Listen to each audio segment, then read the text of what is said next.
Hey guys, welcome to the Liberal Hive Mind, a channel solely focused on exposing the abundant hypocrisy of the left. Oh friends, the unraveling of the Brandon regime has been something to witness. And when it comes to the timeline of Joe Biden's demise as presidency, the end game is here. We are currently in the end game. At least in respect to the 2022 midterms, there's still some time to go until 2024, but within the framework of 2022, we are in the end game, and the end game is Democrats, and of course the Democratic media, throwing this guy in the garbage. It's something we've been talking about. It's something we've been covering. And well, it continues to ramp up. Democrats in Congress, as well as the Democratic media, otherwise known as CNN and MSDNC, are really starting to turn on this guy. And so what we're seeing here, folks, the collapse in Democrat support of the Brandon regime seems to be the final pillar, the final leg of the scaffolding structure that's been holding the Brandon regime up. So we're going to start off with the continued fallout of the Brandon regime. And then I want to transition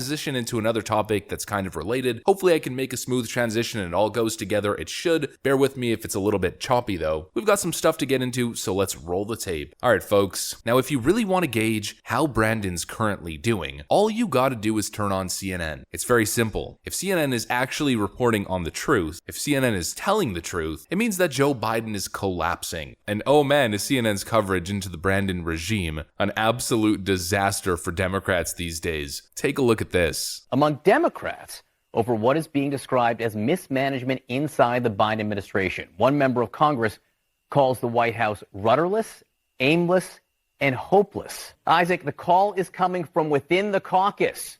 I mean, these are Democrats telling you these things. What are they saying? Well, John, that's right. Like, there's a lot of frustration that they want more action out of President Biden. They feel like days, weeks go by, there's not enough going on to say that they're taking decisive moves to combat inflation. Obviously, it's a big problem that is very complicated, but still they'd like to see some activity around it, and they'd like to see that on other things. They'd like to see more decision-making go on. They'd like to see some accountability when it comes to even firing people over the baby formula situation or other things before that have continued to crop up in this administration, in this White House, and they feel like this is feeding a problem that the president has and that Democrats have going into the midterms in November, that there is not enough decisive action going on, that people don't feel like they're responsive enough to all of the problems that are there.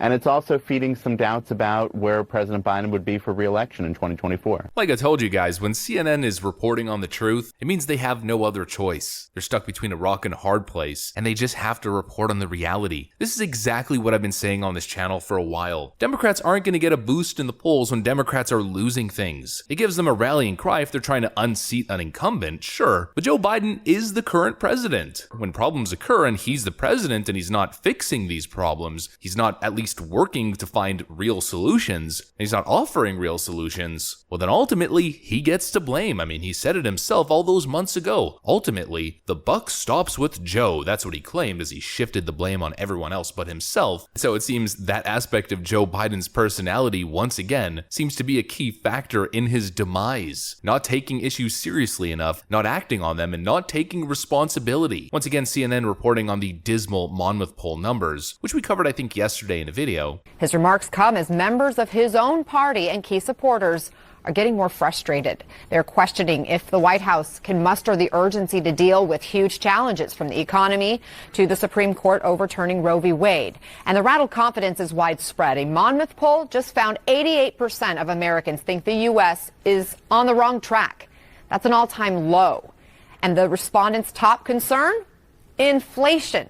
88% of people surveyed, basically 90% of the country, according to this survey or these statistics, believe the country is headed in the wrong direction or is on the wrong track. 90% of the country encompasses a good amount of Democrats, don't you think? And all people really want is for Joe Biden to take the issue of inflation seriously instead of campaigning on political distractions. Well, the question is Joe Biden taking inflation seriously, or is he doing nothing about it and continuing to shift the blame on somebody else? We got a long way to go because of inflation, because of I call it the Putin tax increase. Putin because of gasoline and all that grain he's keeping from being able to get to the market. Oh, well, there's the answer right over there. Instead of actually trying to find real solutions to the problem, all Democrats probably did here was spend millions of dollars and months upon months hiring Democrat research firms and research agencies to sample new talking points. And what they came up with is, well, we used to say the Putin price hike. Now we're going to go with the Putin tax increase. There we go. Problem solved. What an absolute clown show. What a circus the Brandon regime continues to prove itself to be. And it's really the whole thing, folks. This stuff goes deep. It's not just Joe. While Joe is obviously the face of incompetence when it comes to the Brandon regime, and at this point, honestly, the face of incompetence in general, his name and his face has become synonymous with the concept. It's really not just him, it's his entire administration. And here's where I want to transition into the second topic. The idea that government or government officials and politicians can solve the world's complex problems. It's just never gonna happen. These people are useless. They're incompetent. You know, the point that I always make is that most of these people who end up in government positions end up there for a reason. Because who in their right mind would ever pay somebody like Karine Jean-Pierre $180,000 a year? Biden White House unveils salaries of all employees. Here's what they are. The salaries range from $0 per year to $180,000, with the vast majority of employees making over $100K. White House Press Secretary Karine Jean-Pierre is one of the 24 employees who make the maximum $180,000 a year. In what universe is Karine Jean-Pierre's skill set worth $180,000 a year? I mean, from my limited view, from what I've seen from Karine Jean-Pierre, her skill set is more suited to be a secretary rather than the White House press secretary. Then you do a little bit more digging and you learn that Vice President Kamala Harris makes over $300,000 a year. Again, in what universe is that justified? Kamala Harris getting roasted on the internet once again after her visit to Highland Park, Illinois, for yet again another Kamala Harris classic word salad. We gotta take this stuff seriously as you are, because you have been forced to have to take it seriously.